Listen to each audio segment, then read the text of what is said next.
왕의 마음이 심히 아파 문 위층으로 올라가서 우니라. 그가 올라갈 때 말하기를 내 아들 압살롬아, 내 아들 압살롬아, 차라리 내가 너를 대신하여 죽었더면 압살롬 내 아들아 하였더라. 아멘. 오늘 사무엘하 18장 31절에서 33절까지의 말씀, 사랑한다면 하나님처럼 이라는 말씀의 제목을 가지고 함께 은혜를 나누고자 합니다. 사무엘하 22장은 시편 18편에도 동일하게 기록된 다윗의 승전가이죠. 위대한 이스라엘의 별 다윗을 다윗되게 한 하나님의 도우심과 신실하신 사랑을 찬송하고 있습니다.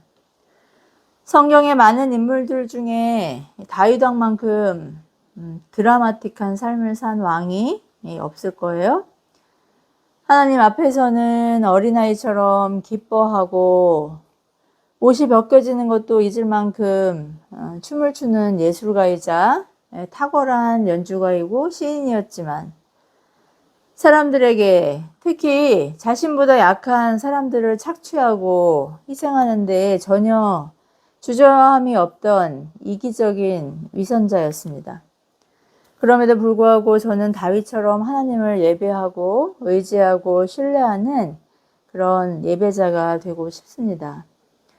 전통적으로 구약 학자들은 사무엘 선지자가 이 사무엘서를 기록했다고 합의를 이루었는데요. 원래는 이 상하로 나누어지지 않고 하나였는데 후대에 이렇게 상하로 나누어졌다고 그렇게 인정하고 있어요. 사무엘상은 다윗이 이 사무엘 선지자로부터 기름 부음을 받고 이스라엘의 대적인 블레셋 장군 골리앗을 죽이는 용장으로 데뷔한 이후에 많은 전쟁에서 승리하고 공을 세우게 되죠. 그런 이유로 사울의 애증의 표적이 된 서사를 기록하고 있어요. 또 사울왕의 위협을 피해 10여 년간을 떠돌며 불황자들의 리더로 난민 생활을 했던 이 고난의 여정을 기록하고 있습니다. 그야말로 하나님이 들어쓰시는 믿음의 사람다운 그런 반전의 삶이라고 할 수 있는데요. 그랬던 다윗이 이 사무엘 하에서부터는 그의 추락의 단서가 되는 밧세바 성폭행 사건을 주도하게 되죠. 이것을 간음이라고 볼 수 없는 이유는 합의된 불륜이 아니기 때문이에요. 이것은 권력을 가진 왕이 부하의 아내를 강간한 위력에 의한 성폭행이기 때문이죠. 더 나아가 밧세바가 임신하자 자신의 범행을 은폐하기 위해 밧세바의 남편이자 이스라엘의 역사서에 기록된 이 용장 37명에 드는 충신 우리아를 청부 살해하기까지 합니다. 이로 인해 그는 위대한 별 다윗 왕에서 인생의 바닥모를 내리막으로 추락하게 되죠. 본디오 빌라도가 예수님을 유대인들에게 넘겨주고 손을 씻으며 자신은 예수님의 죽음과 관계가 없다고 선언하지만 결백을 주장하죠.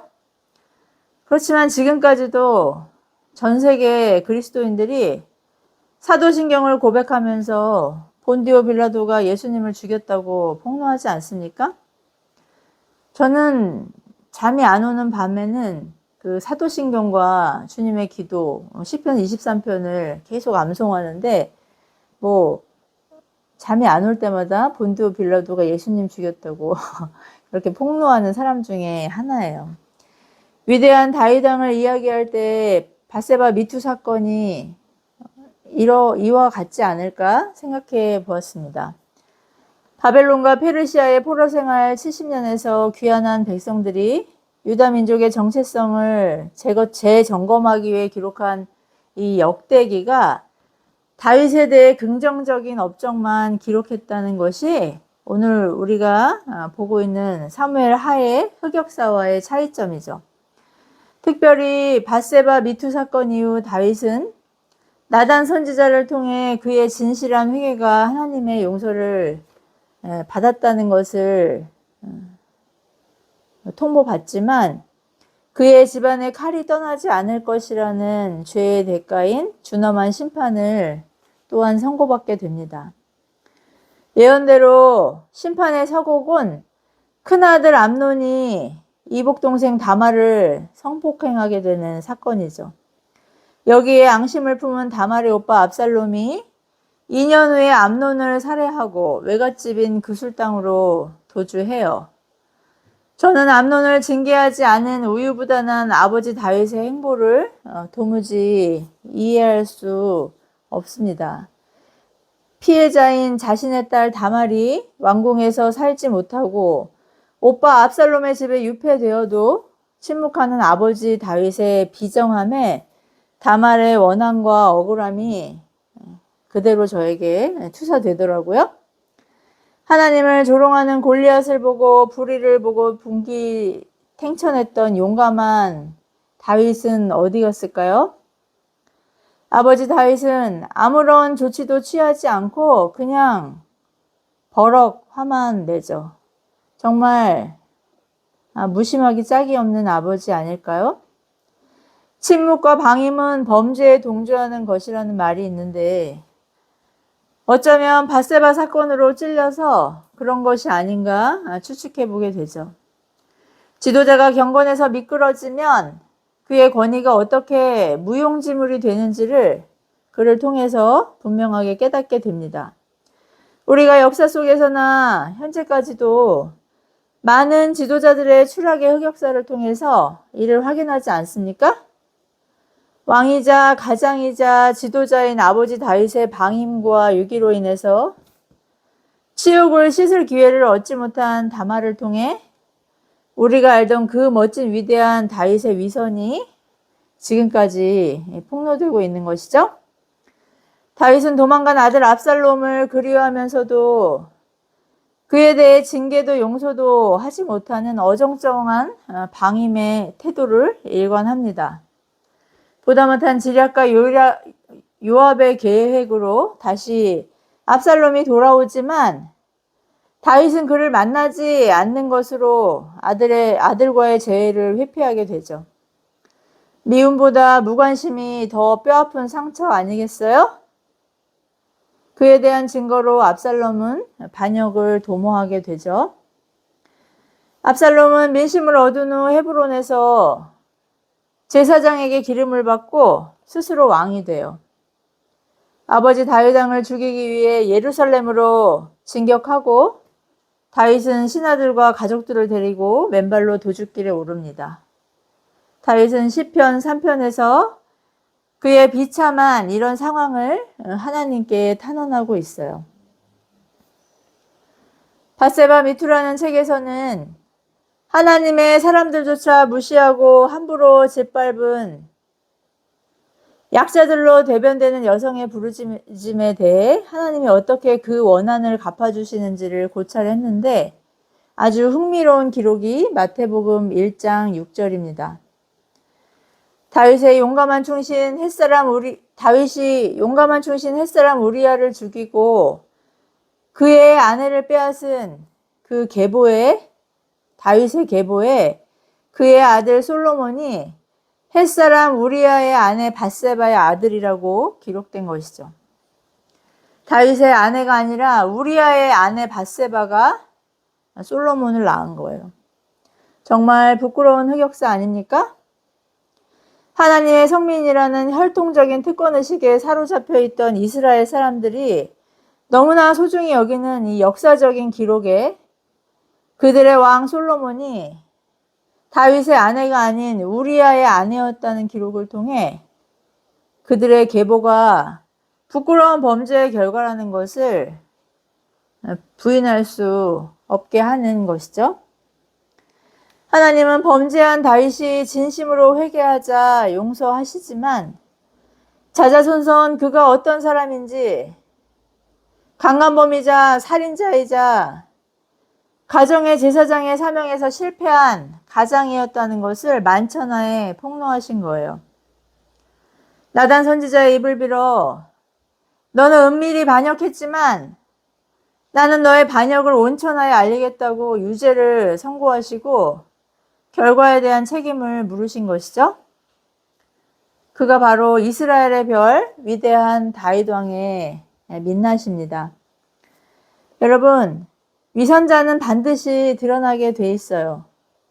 그런 위선자들에게 조롱당하고 소외당하고 억울한 일을 당하고 그를 심판할 권력과 자원이 없어도 하나님은 원수 갚는 것이 하나님께 있으니 너는 선으로 악을 이기라고 말씀하시지 않습니까? 불가능한 요구를 하시는 것 같아요. 우리가 원수를 갚겠다고 원수만 바라보다가 원수와 똑같아지는 것을 아시는 주님이시기 때문에 우리에게 그런 불가능해 보이는 처방을 내리신 것이죠. 정치, 사회, 문화, 역사를 보세요. 위선자는 반드시 심판을 받고 보응을 하시겠다는 하나님의 약속을 신뢰할 수 있길 바랍니다. 오늘 말씀은 하나님을 경외하고 하나님을 갈망하던 신실한 예배자 다윗이 하나님보다 자신을 더 사랑하는 이 교만이라는 우상숭배에 빠졌다가 구원으로 나아가는 여정을 기록하고 있습니다.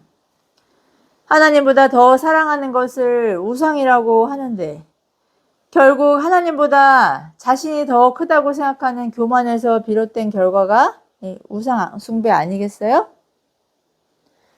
비록 무조건적으로 불가항력적으로 구원하시기 위해 선택하신 자녀인 우리들일지라도 교만이라는 치명적인 독약의 결과에서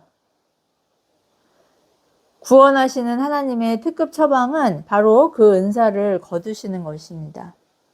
죄의 결과에 뼈아픈 책임을 물으시는 것이죠. 우리가 하나님보다 더 사랑하는 압살롬은 누구입니까? 무엇일까요?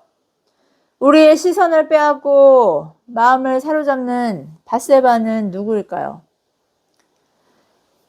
나에게 하나님께 영광 돌리라고 주신 은사인 자원을 그것이 물질이든 자녀이든 재능이든 청직의 정체성을 망각하며 내 뜻대로 내 탐욕을 추구할 때 하나님은 주신 은사와 자원을 거두실 권리가 있는 주권자이심을 항상 두려움 가운데 기억할 수 있는 저와 여러분 되길 바랍니다. 크고 두려우신 하나님께서 우리에게 아낌없이 그 아들을 주셨듯이 우리 또한 하나님께 내 것은 하나도 없다는 고백을 순종으로 드릴 때 더 많은 은사와 자원으로 우리를 인정하시는 하나님이심에 감사를 회복하는 저와 여러분 되길 축복합니다. 저는 앞서 압살롬의 반란의 계기가 여동생 다말이 당한 성폭행에 대한 원한 때문이 아니라 하나님이 예고하셨듯이 밧세바 미투 사건 때문이라고 주장했는데 여러분도 여기에 동의하시나요? 아내가 8명에 자녀가 10명인 가정에 칼이 떠나지 않을 것이라는 이 나단 선지자의 예언은 가족 간의 분쟁과 다툼과 죽음이 떠나지 않을 것이라는 그런 의미였었죠. 하나님을 존전해 모시고 살아가던 이 코람데오의 신앙에서 타락한 다윗 왕의 교만과 나태와 정욕이 촉발한 이 밧세바 미투 사건이 바로 오늘 비극의 계기였다는 거예요. 성경은 탐욕을 명백히 우상숭배라고 진단합니다. 하나님보다 더 사랑하는 것이 자기 사랑의 다른 이름인 우상이지만 결국은 무엇입니까? 에덴에서 아담과 하와가 실패하고 넘어진 바로 그 이유인 것이죠. 자신이 스스로 왕이 되어서 법과 질서의 주권자가 되겠다는 거 아니에요? 하나님은 이미 신명기에서 왕이 타락하는 원인에 대해 분명히 말씀하셨어요. 아내를 많이 두는 것, 무기와 병기를 많이 소유하는 것, 재물을 필요 이상으로 소유하는 것을 모두 금하지 않으셨나요? 사울왕이 왜 망했습니까? 아말렉의 전투에서 모두 없애버리라고, 모두 진멸하라고 명령하신 그 하나님의 말씀을 무시하고 좋은 전리품은 남겨두고 가치 없는 것만 없앤 것 때문 아닌가요? 순종을 가장한 불순종의 그 위선으로 인해서 망해버린 거예요. 순종하는 자에게 복을 주시고 불순종하는 자를 심판하시겠다는 하나님의 명령을 가볍게 여기는 것이 바로 이기적인 자기 사랑이라는 우상 숭배임을 성경은 우리에게 지속적으로 경고하지만 우리가 그토록 위대하다고 추앙하는 성경의 그 어떤 인물도 잘 나갈 때 하나님께서 그의 편이 되셔서 함께 하시면서 승리하게 하실 때 이 테스트를 통과한 사람이 없다는 것을 우리는 역사적인 기록을 통해서 매 순간 확인하게 됩니다. 그 테스트는 우리의 삶 속에서 현재도 우리 교회와 또 저와 같은 목회자들에게도 어김없이 주어지고 있지만 그 누구도 이 테스트를 심각한 장애를 얻지 않고는 통과한 사람이 없다는 것이 저의 확신이에요. 여러분은 지금까지 무엇인가 아주 소중하고 내가 이것이 없으면 죽는다는 생각으로 악착같이 붙들고 놓지 못했던 바로 그것을 잃어버린 경험이 있나요? 사람이든 돈이든 명예든 성공이든 여러분이 어쩌면 하나님보다 더 사랑했던 것은 무엇인가요? 믿으실지 모르겠지만 저는 지금껏 한 번도 통장에 잔고가 플러스였던 때가 없었습니다. 늘 돈에 쪼달렸고 다른 누군가의 도움 없이는 생활을 지속할 수 없을 만큼 결핍에 시달리곤 했어요. 여러 가지 이유가 있겠지만 가장 큰 이유는 저는 돈을 모으기보다는 쓰는 은사가 있었기 때문이에요. 그래서 돈 버는 것이 삶의 유일한 성공이라고 생각했고 목표라고 생각했는데 그 목표를 아직까지도 이루지 못했고 목회자로 말씀을 섬기는 현재로서는 앞으로는 더더욱 이루기 어려울 것 같다는 그런 생각을 하게 돼요. 제가 구원으로 인도하시는 하나님의 테스트를 통과하면서 얻게 된 장애가 바로 돈 버는 능력에서 철저히 무능하다는 것인데 여러분도 동의하시죠? 아무튼 저는 전보다는 덜 돈을 의지하고 또 덜 사랑하지만 그렇다고 돈을 뭐 싫어한다거나 뭐 경멸한다거나 누군가 저에게 돈을 주겠다고 하면 거절하지는 않을 만큼 돈을 필요로 합니다. 그렇게 절실히 돈을 갈망하던 저임에도 한 번도 흑자 경영을 이루지 못한 것은 정말 신기해요. 남편이나 저나 나름 성실하게 열심히 살아왔다고 자부하는데도 그런데도 말이죠. 한때 좀 잘 나가는 것 같은 때도 있었어요. 살만하다고 생각했던 때도 있었죠. 그런데 하필 그때 재정적인 심각한 위기를 겪으면서 가정이 깨어지기 일보 직전에 하나님을 만났고 그때 야곱처럼 하나님과 씨름했고 그 결과로 하나님이 엘리야 선지자에게 까마귀와 약한 자를 보내셔서 돕게 하셨던 것처럼 누군가의 도움에 의지해 살아가야만 하는 그런 장애를 갖게 되었습니다. 하나님은 질투하시는 하나님이십니다. 하나님의 영광을 빼앗기지 않으실 뿐더러 예수 그리스도의 보배로운 대속의 공로로 멸망에서 구원하신 우리의 생명을 불꽃 같은 눈동자로 지키시고 원수의 유혹과 위협에서 보호하시는 분이시죠. 그런 우리가 여전히 에덴 동산의 인류처럼 뱀이라고 하는 사단의 미혹과 그 위협에 넘어지고 미끄러지는 것을 아시기 때문에 하나님 어떻게 하실까요? 하나님보다 더 사랑하는 우상을 거두시는 것이죠. 그것 때문에 하나님을 떠나고 그 우상 때문에 하나님을 무시하고 그 교만 때문에 마음이 나눠지기 때문이에요. 그런 이유로 구원하신 자녀는 누구나 예수 그리스도의 흔적이라고 사도 바울이 말했던 그런 장애를 가지고 살아요. 사기꾼 야곱이 밤새 성육신 하시기 전에 예수님과 씨름을 하다가 고관절이 탈구되어서 평생 불구로 다리를 절었던 것을 기억하시나요? 위대한 별 다윗 왕은 탐욕의 결과로 바세바의 첫 아이와 그리고 암논, 압살롬, 나중에는 아도니아를 부자의 난, 형제의 난으로 잃는 깨어진 가정의 상흔을 그 장애를 소유하게 된 것이죠. 다윗도 우리도 이 상흔과도 같은 흑역사와 장애를 마주할 때마다 우리가 얼마나 구제불능이고 자격이 없는 죄인인지를 깨닫게 되고 의지할 죄인의 피난처이자 구원자는 오직 예수 그리스도의 심을 확신하게 되는 것이죠. 하나님밖에 의지할 리 없다는 많은 시편의 고백은 다윗의 찐 고백인 거예요. 야고보 사도는 욕심이 죄를 낳고 죄가 죽음을 낳는다고 선언합니다. 사도 요한은 돈을 사랑하지 말라고 경고하죠.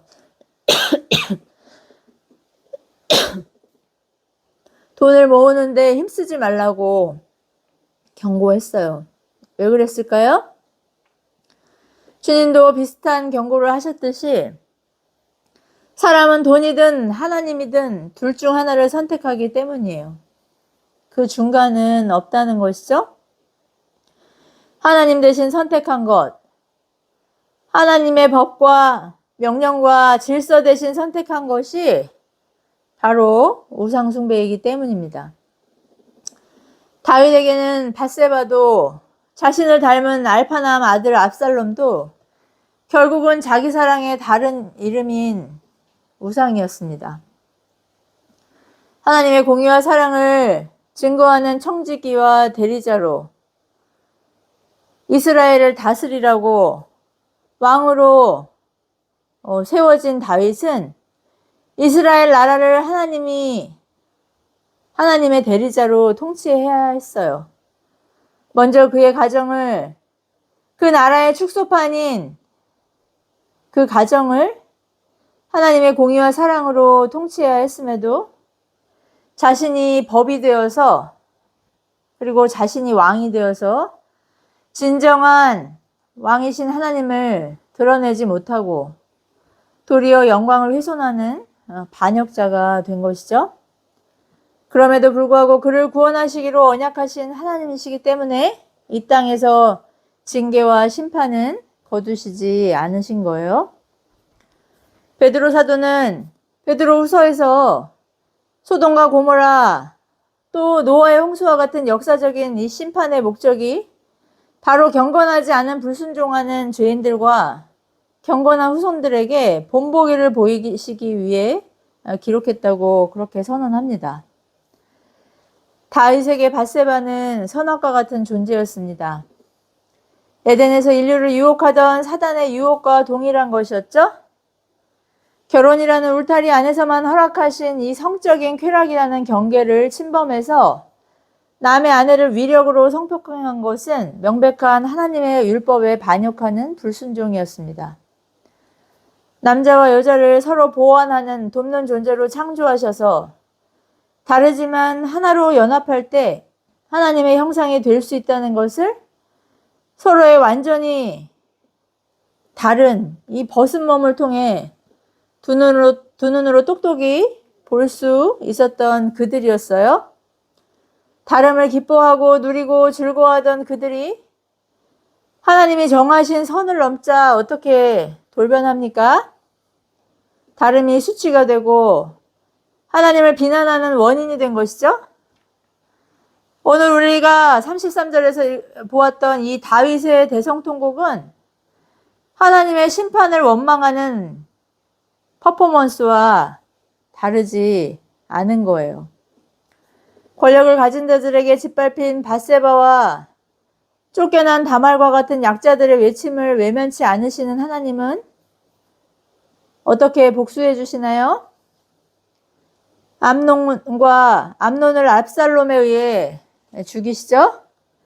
이스라엘이 그만큼 잘생기고 멋진 남자가 없다고 할 만큼 다윗 왕을 능가했던 알파남 아들 압살롬은 그 알파남의 상징이었던 수많은 머리채가 나뭇가지에 걸려 요압의 창에 찔리고 그의 부하들에게 죽기까지 맞아 그렇게 비참한 죽음을 맞게 되지 않습니까? 정말로 두려워할 분은 모든 것을 다 보고 계시는 심판주 하나님이십니다. 사람에게 너무 충성하지 않기를 바라요. 창벌의 구분에 있어서 한치의 균형에서 기울어짐이 없으신 공의의 하나님만을 바라보시길 바랍니다.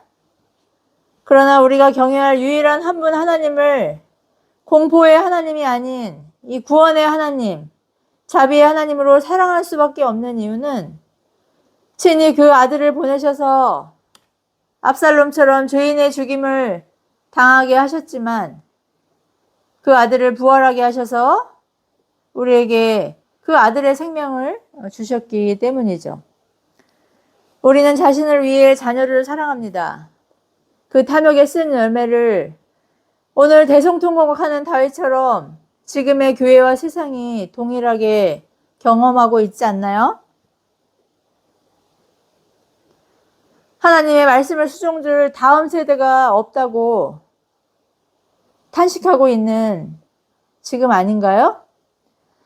나의 자녀가 압살롬처럼 하나님과 이웃에게는 아무 관심 없고 자신만 사랑하는 세상의 길을 따르는 것이 바로 그 증거 아니겠어요? 하나님은 죄인을 위해 아들을 내어주셨습니다. 아들이 죄가 있어서가 아니라 당신이 친히 당신의 형상대로 지으신 사람이 영원한 죽음을 향해 나아가는 것에서 건지시기 위해 아들을 죄인의 모양으로 십자가에 못 박아 죽이신 것이죠. 그러나 그 아들이신 예수 그리스도께서 3일 만에 부활하게 하셔서 구원의 최종인 영원한 생명을 우리에게 주셨고 하나님과 자녀로 다시 화목할 수 있는 길을 열어놓으신 거예요. 자녀를 사랑한다면 하나님께서 우리를 위해 아들을 주신 것처럼 나의 자녀를 하나님께 맡길 수 있는 저와 여러분 되길 축복합니다. 나의 계획이나 나의 목표로 자녀를 디자인하려는 이기심과 탐욕을 십자가에 못 박을 수 있길 바랍니다. 금쪽 같은 사무엘을 하나님께 담대하게 맡겼던 기도의 여인 하나처럼 하나님을 경외하는 자녀로 하나님께 맡길 때 하나님이 그 자녀를 통해 영광 받으신다는 확신을 갖는 것이 진정한 자녀 사랑임을 기억할 수 있길 바랍니다. 이를 위해 더욱 기도와 말씀 가운데 하나님의 성품과 언약을 붙들 수 있기를 바라요. 성경의 기록처럼 하나님밖에 의지할 분이 없다고 고백하는 모든 믿는 자의 아버지가 되시는 하나님을 더욱 신뢰할 수 있기를 축복합니다. 우리에게 주어진 청지기와 증인의 사명에서 더욱 충성하고 분발할 수 있는 저와 여러분 되길 바랍니다. 밧세바처럼 다말처럼 자신도 나라도 지도자도 의지할 수 없고 하나님만 의지한다고 부르짖는 자녀의 외침에 반드시 보응하시고 응답하시는 신실하신 하나님께 우리의 두려움과 고통과 결핍을 맡기는 기도의 자리로 날마다 진실하게 나아가기를 축복합니다. 매일 매순간 우리를 인도하시는 하나님의 역사를 그 안에서 목격하고 하나님의 신실하심을 증거하는 저와 여러분 되기를 예수 그리스도의 이름으로 축복합니다. 기도하시겠습니다. 자비로우신 하나님 아버지, 우리의 피난처이시고 방패이시며 도움이시며 우리가 피와 바위이시며 산성이신 하나님을 찬양합니다. 우리가 참으로 무능하고 무익한 자신과 또 세상의 그 알량한 자원과 또 우리를 위력으로 협박하는 사람들을 두려워했던 삶에서 돌이켜 이제는 홀로 영광 받으시기에 합당하신 참으로 크고 두려우신 그 하나님만을 의지하고 신뢰하며 그 하나님께 우리에게 맡기신 풍성한 자원들, 특별히 사랑하는 자녀와 또 인간관계와 또 부요함을 내 것이 아니라고 고백하며 맡길 수 있는 신실한 청지기의 심령 회복되는 시간 되게 하여 주시옵소서. 그리하여 죄인들을 죽기까지 살아가신 예수 그리스도의 그 보배롭고 아름다운 형상이 우리의 심령과 또 가정과 또 우리의 사역 안에서 풍성히 열매로 증거될 수 있도록 우리를 거룩해 하시고 정결케 하여 주시기를 사모합니다. 모든 말씀 예수 그리스도의 이름으로 기도드리옵나이다. 아멘.